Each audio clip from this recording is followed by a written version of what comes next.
This is Seton Castle in Scotland in 2017, when we're doing an archaeological dig on the front lawns. You can see the two towers, it's in the front lawns, and we're looking north and the castle's facing south. On the left lawn, you can see a wall that's coming up towards us.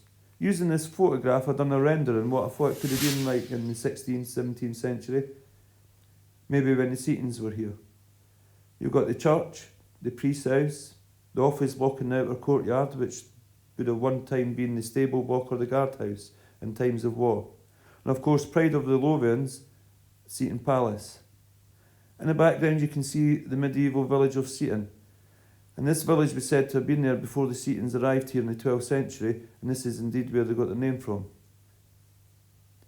The field to the left-hand side is called the Gallowgate Field, and this is where you would have been hanged if Lord Seton thought it was an option of punishment. Seton village was a substantial village, and on both sides of this bank here there would have been houses and little places of work. That was the flint mill that was said to have kept Edinburgh Castle in Flint.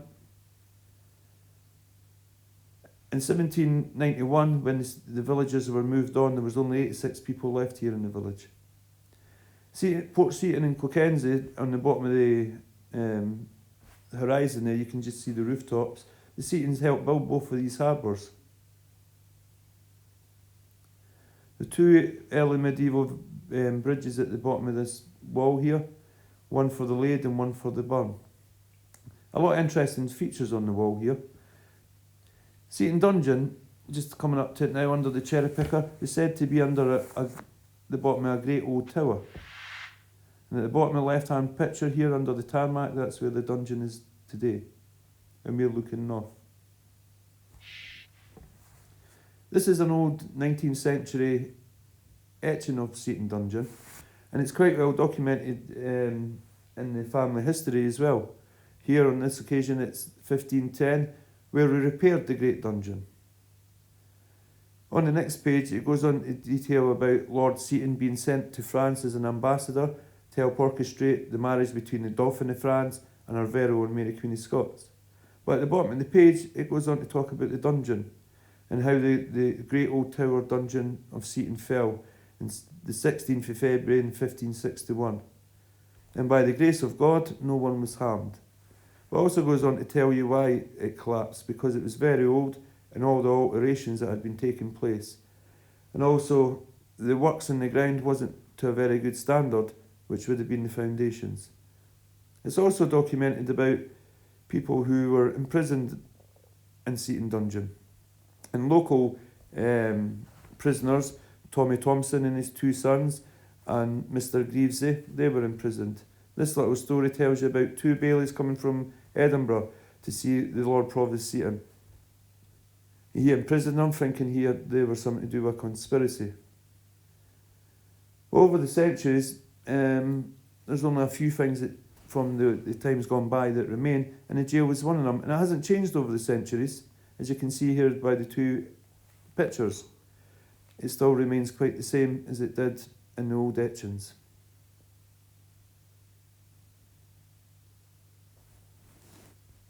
This is me one fine summer's day, removing a tree that had took up residence inside the wall. I couldn't understand how the tree had taken it over the wall and no mortar was left, just roots.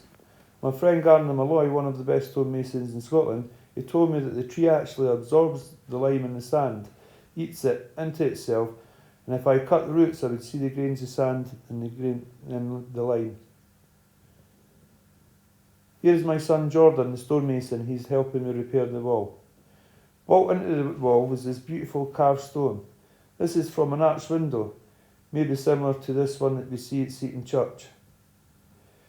Just a little piece sticking out, and this would have been placed there in maybe this 1561 rebuild, but it would have come from an earlier building.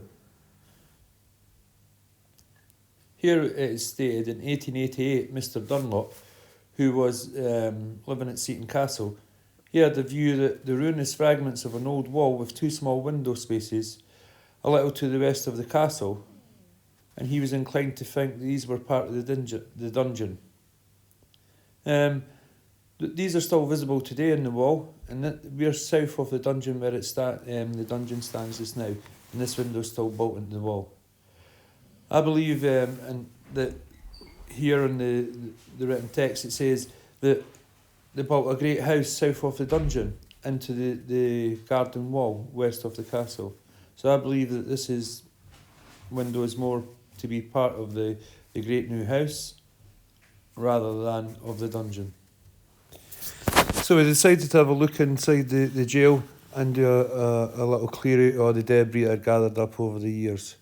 I actually went down maybe 600 to 750 places. As you can see here, there's quite a few different layers. Through this photograph, you can actually see there's a small wall. These stones have been mortared together, so we're calling it a wall, even though it's very small. And there's a lime base, a clay base on top of it, and you can see some charcoal in that. Here's some of the finds that we actually got out the dig out the rubble and the debris.